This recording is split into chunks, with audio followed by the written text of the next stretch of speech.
you have so many programs, but you find that even within a group, it is those who are slightly better off who make the most of it, and the others don't. Firstly, they don't have the will, they don't have the knowledge.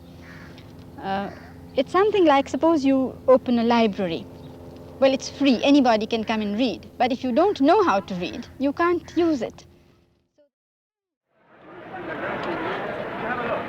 Nearly 500 million human beings, 1/7 of the human race, today face the threat of the worst famine this century. 5 million Indians may die of hunger this year, and by the end of the year, there'll be another 12 million mouths to feed. This is a measure of the task shouldered this morning by a woman. In Delhi this week, Mrs. Gandhi talked to Gerald Seymour. It's a challenge which has to be faced and met. And I don't think it's a desperate situation by any means.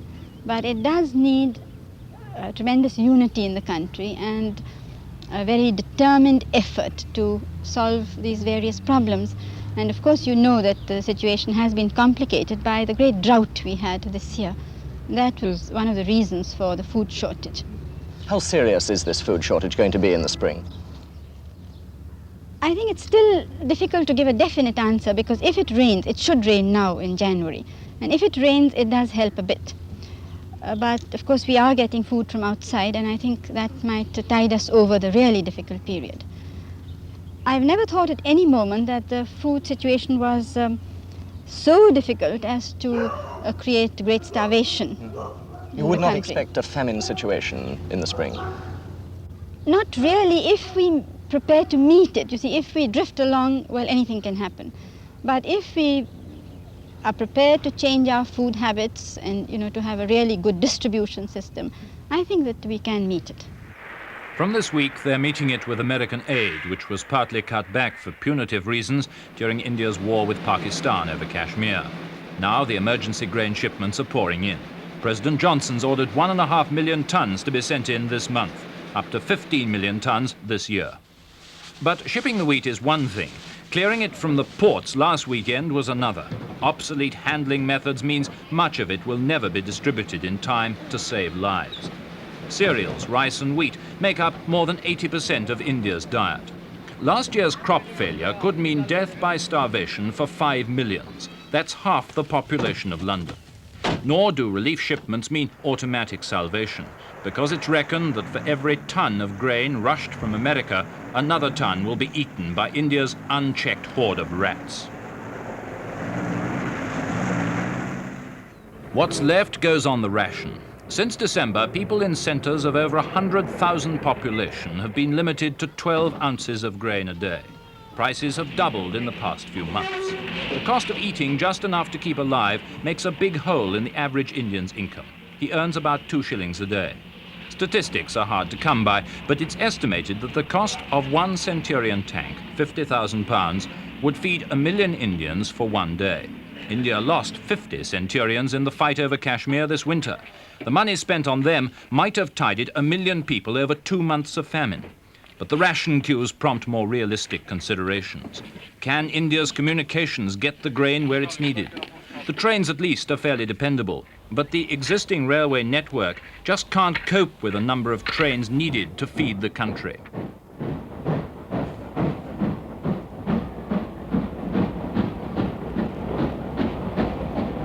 Though the food trains keep the urban areas supplied, it's the remoter region where the famine threat looks largest. And communications there symbolize, in fact, the whole creaking state of India's economy. An economy that's been at a standstill for the past 3 years and looks like remaining so for a further 2. An economy ill-fitted to an expanding population of 480 million.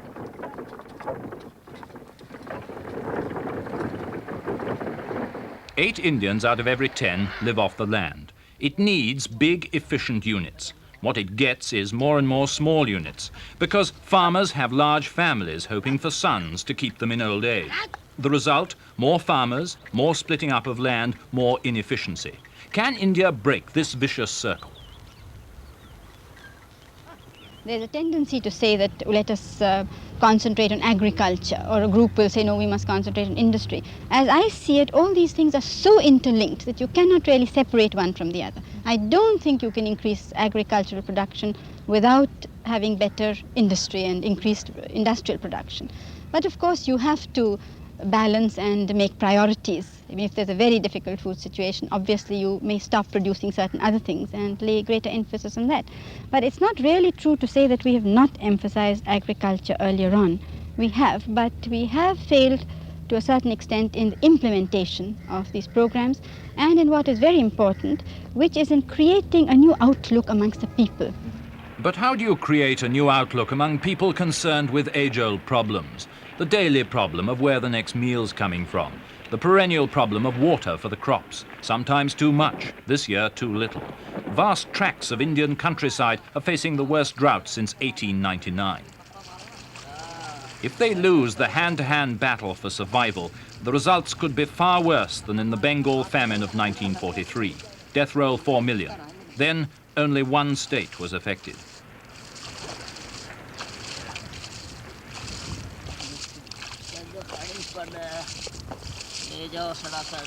This year, the drought has hit 13 of India's 16 states. And dependent on this dusty soil are 240 million cattle, one for every 2 of the human population. 1/3 of them are useful for pulling carts and ploughs. 1/3 yield reluctant milk. The rest are tolerated because Indians regard all cattle as sacred. They're also the main symbol of rural wealth. Normal value, £20. Today they're sold for less than £3 because farmers can't afford to keep them alive. Poor soil is made poorer through ignorance because its best natural fertilizer, the cattle manure, is scooped up to be burnt for fuel. Goats are another menace, stripping trees, pulling up the grass by the roots. They roam the outskirts of Yarsantli village. It's only 30 miles from Delhi, but in its stark poverty, it could be 3,000 miles or 300 years away from civilization.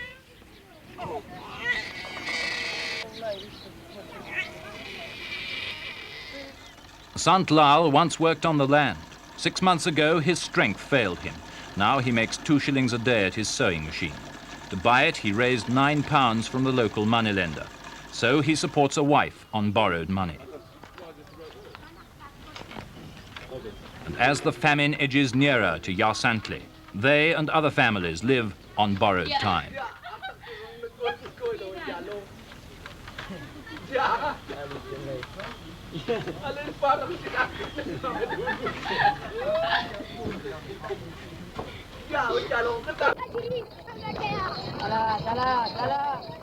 Delhi, city of 2.5 million, a fraction of that 20% who don't live off the land. Their main problem is not so much lack of food as lack of jobs.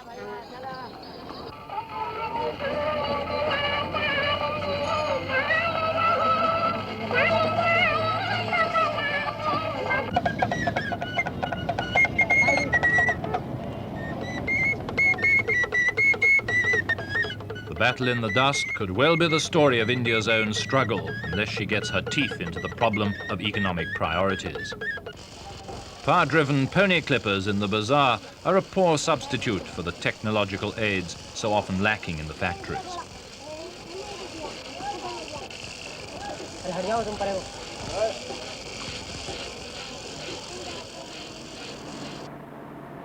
The living standard for India's millions made little progress since British rule ended 19 years ago.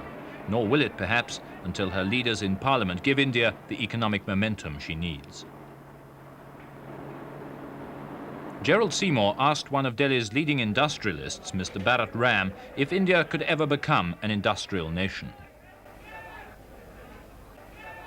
Oh, yeah, absolutely. It just will have to be, because we can't, we won't be able to sustain such a large population on agriculture alone. And yet agriculture would have to continue to be the base of Indian industry. Now, how does the Indian worker from the country, how does he react when he goes into a factory? Is he in fact a good industrial worker or not? Well, I think he is extremely intelligent. There is no doubt in my mind that he is no less intelligent than his counterpart in any other country. But often he is handicapped by not being given a proper training when he gets into industry. In the next few years, would you expect the poverty of the mass of the Indian people to continue at its present level, or would you expect the standard of living to rise? Oh, I have no doubt that the standard of living of people has risen and will continue to rise. I'm afraid these various statistics are so unreliable in my view that we depend too much on some of the monetary figures. But I personally think that the standard of living has gone up and is going up. Our main problem in our being able to increase the pace of improving the standard of living, I think, is our growing population. And I think now there is a general awareness in the minds of the government and the people that we must reduce our rate of growth of population. So every economic argument gets back to population. Family planning campaigns clash head-on with prejudice and ignorance. And in village, town and city, the birth rate goes on rising. Well, I'm not quite sure about the figure, and I think it's difficult ever to have a very exact figure in India. But we have made headway with the program, and now we've made headway with the propaganda part. That is, wherever we have gone out to the people, we have been able to convince not everybody, but large numbers. And now the second step is, of course, to step up this publicity program, but also to make the actual equipment available. Now, this is the major difficulty, that it isn't really available at the price which the poor man can afford, and in the places where he wants it, I mean, in his own village.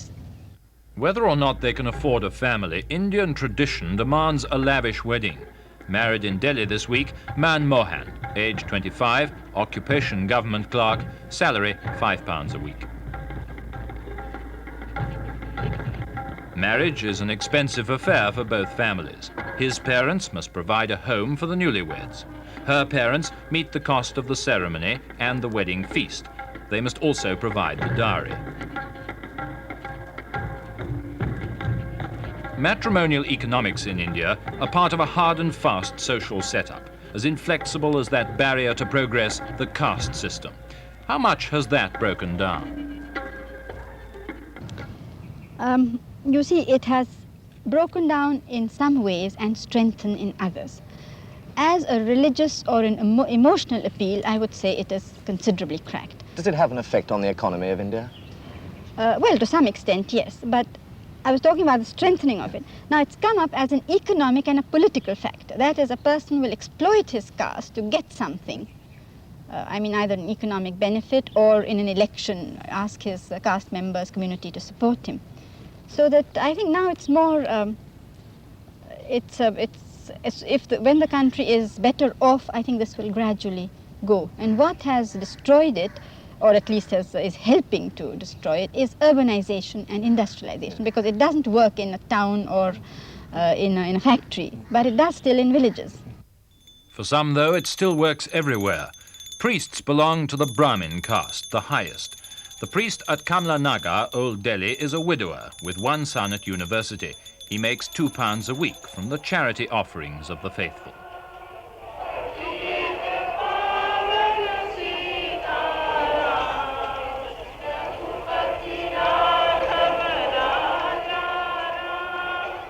So high caste doesn't always mean high pay, because one step down come the Kshatriya or warrior class. It includes the policemen. Average pay, £2.10 a week and all found. So they're better off than their social superiors, the priests.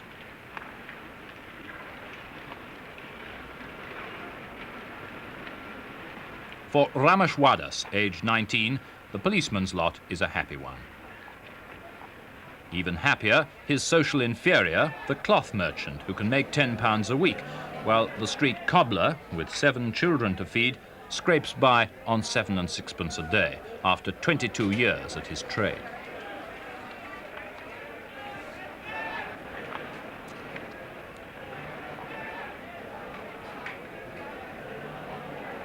The untouchable, the man at the bottom of this social pyramid. It may add colour to India, but it also adds to the problem of building the new, technically minded society that can save the nation from starvation.